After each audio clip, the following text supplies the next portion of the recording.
Sanctus, Sanctus, Sanctus Dominus Deus Sabaoth. Salam jumpa kembali saudara-saudariku yang terkasih dalam Tuhan kita Yesus Kristus. Salam sejahtera untuk kita semua. Berkat Allah yang Maha Kuasa senantiasa menyertai kita. Hari Kamis tanggal 29 Agustus tahun 2024 adalah peringatan wafatnya Santo Yohanes Pembaptis, martir. Pada tanggal 24 Juni, gereja merayakan pesta kelahiran Yohanes Pembaptis. Sedangkan hari ini, 29 Agustus, gereja memperingati kemartirannya. Kemartiran Yohanes berkaitan erat dengan tegurannya kepada Raja Herodes karena memperistri Herodias, istri Filipus, saudaranya secara tidak sah. Kemarahan Herodes membuat ia mencampakkan Yohanes ke dalam penjara. Pada hari ulang tahun Herodes, Herodias memanfaatkan kesempatan untuk membunuh Yohanes Pembaptis dan menyuruh putrinya untuk menari di hadapan para tamu. Tarian yang memukau tersebut membuat Herodes gembira dan bangga. Di hadapan para tamu, Herodes bersumpah akan memberikan hadiah apa saja yang diminta putri Herodias itu. Gadis itu tidak tahu apa yang akan dia minta dan bertanya kepada ibunya. Hingga akhirnya, atas arahan ibunya, ia meminta kepada Herodes kepala Yohanes Pembaptis di dalam sebuah talam. Herodes sangat sedih, tetapi karena sumpahnya dan karena malu kepada tamu-tamunya, ia memerintahkan pegawainya untuk memenggal kepala Yohanes Pembaptis.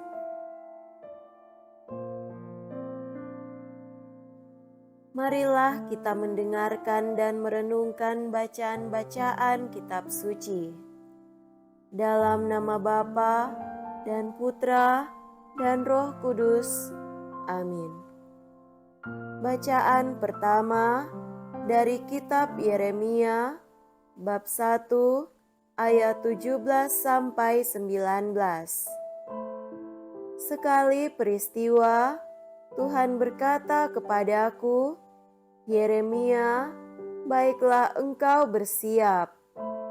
Bangkitlah dan sampaikanlah kepada umatku segala yang kuperintahkan kepadamu.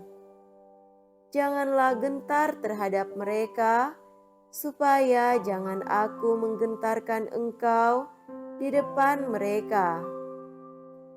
Mengenai aku, sungguh pada hari ini aku membuat engkau menjadi kota yang berkubu, menjadi tiang besi dan menjadi tembok tembaga, melawan seluruh negeri ini, menentang raja-raja Yehuda dan pemuka-pemukanya, menentang para imam dan rakyat negeri lain.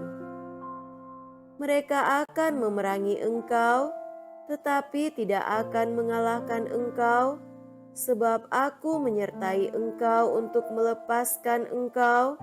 Demikianlah firman Tuhan. Demikianlah sabda Tuhan. Syukur kepada Allah. Semoga Tuhan beserta kita sekarang dan selama-lamanya. Inilah Injil suci menurut Markus. Dimuliakanlah Tuhan. Injil Markus bab 6 ayat 17 sampai 29.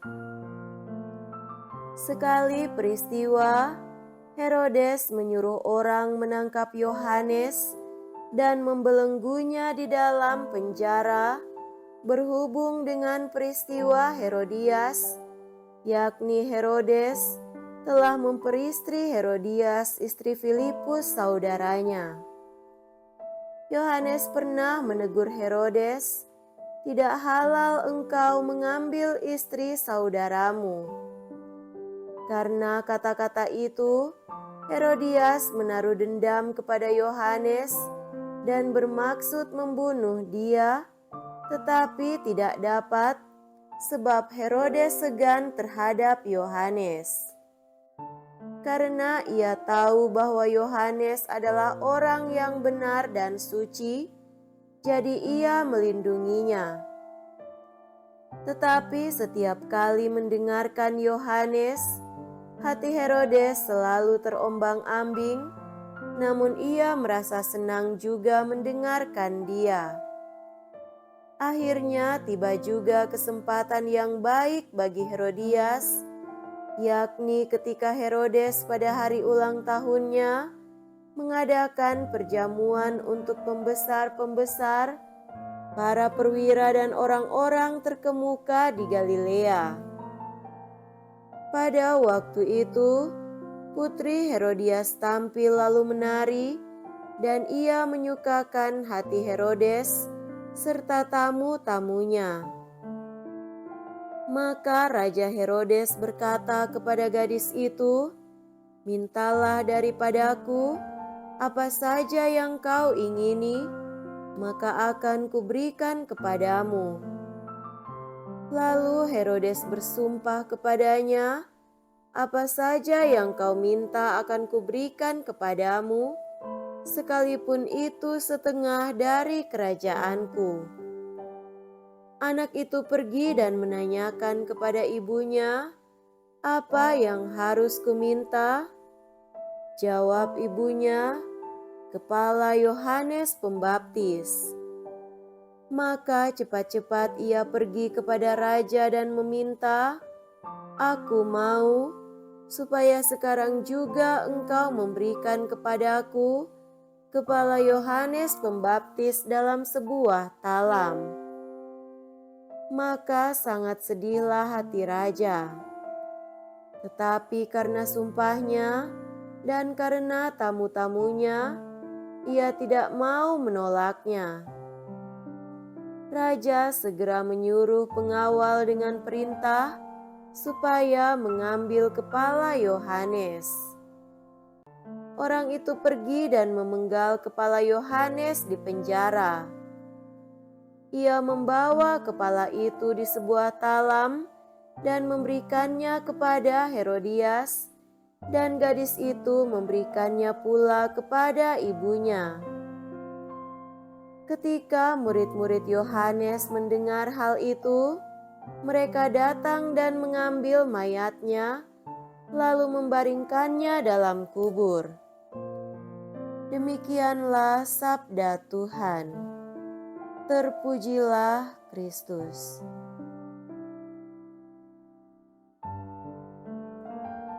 Saudara-saudariku yang terkasih dalam Tuhan kita Yesus Kristus, tema renungan kita pada hari ini adalah memilih jalan yang tidak biasa. Yohanes Pembaptis adalah anak Zakaria, seorang imam Yahudi. Kalau dipikir-pikir, sebenarnya masa depan cerah tersedia baginya. Sebagai anak imam, ia dilatih membaca kitab suci Yahudi.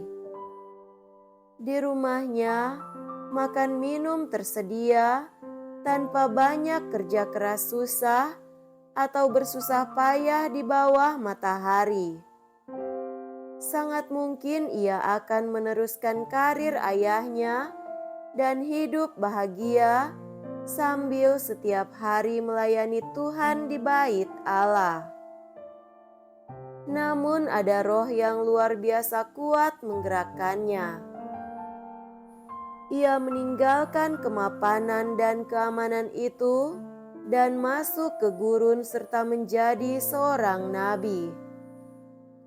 Ia makan belalang dan madu hutan, begitu bersahaja. Mirip dengan Nabi Elia, Yohanes memakai baju dari bulu unta. Kalau orang kaya menggunakan sutra atau linen, orang miskin menggunakan bulu unta yang kasar.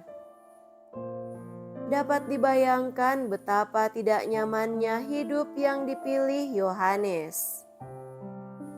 Alih-alih beribadat kepada Tuhan dalam sistem yang sedemikian terlembaga dalam masyarakat Yahudi, ia memilih menjadi pertapa di gurun yang kering. Alih-alih mengejar seorang gadis pujaan hati, ia memilih mengkhususkan diri untuk berdoa dan mendengarkan bisikan suara Tuhan. Alih-alih mengejar cita-cita masa depan yang cerah, ia mempersembahkan diri bagi Tuhan. Ia berseru agar orang mempersiapkan jalan bagi datangnya Mesias. Karena hidupnya yang demikian sederhana bersahaja, begitu karena dedikasinya yang sedemikian penuh kepada Tuhan, ia dianugerahi kepekaan membaca tanda-tanda datangnya Mesias.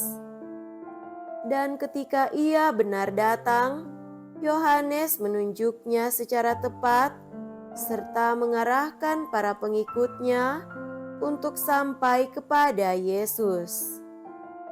Andaikan seperti kita, kebanyakan mungkin Yohanes akan berkata, "Siapa sih Yesus itu? Dia hanya anak seorang tukang kayu yang miskin, sedemikian miskinnya sehingga si tukang kayu itu tidak mampu membiayai persalinan yang memadai bagi istrinya. Lihat saya ini, anak seorang imam yang makan enak, makan kenyang karena ayahku digaji bait Allah. Saya bisa membaca kitab suci dan mengerti semua perintah Allah karena diajar ayahku. Dan bukan itu rupanya yang terjadi, sebab ia mengakui dengan rendah hati bahwa Yesus jauh lebih tinggi daripadanya sehingga membuka tali kasutnya pun aku tak layak. Ia mengakui sebagai yang membaptis dengan air saja, sedangkan Yesus akan membaptis dengan Roh Kudus dan api. Andai Yohanes penuh dengan cita-cita duniawi, pasti ia tidak akan memiliki kepekaan dan kerendahan hati yang begitu menonjol. Saudara terkasih, kepekaan Yohanes itu sepertinya juga tidak merosot dengan umurnya yang meninggi. Alih-alih merebut kembali masa muda yang hilang karena bertahun telah bertapa, dan dengan itu semua yang dapat ditawarkan dunia, ia tetap menyuarakan kebenaran, mengkritik Herodes dengan risiko dipenggal. Banyak dari kita dulu adalah nabi. Dulu ketika kecil, kita berani berbicara, mungkin sampai jadi remaja dan anak muda. Ketika orang sudah berkeluarga, mungkin ia mulai berpikir tentang masa depan anak-anaknya, jadi kritik demi konstruksi dan koreksi pun berhenti. Tidak begitu dengan Yohanes. Roh, semangat kenabiannya tetap hidup, pun di usia orang umumnya yang berjuang menikmati apa-apa yang masih bisa diberikan dunia, apa-apa yang masih bisa dicerap sebagai kenikmatan. Karenanya beda dengan seumumnya manusia yang dilupakan sejarah, nama Yohanes abadi sebagai nabi di tengah masyarakat, teladan pembela kebenaran dan keadilan. Tidak adakah di antara kita yang bisa berkata benar di tengah dunia yang makin tidak adil dan tidak benar ini? Semoga demikian. Amin. Dalam nama Bapa dan Putra dan Roh Kudus. Amin.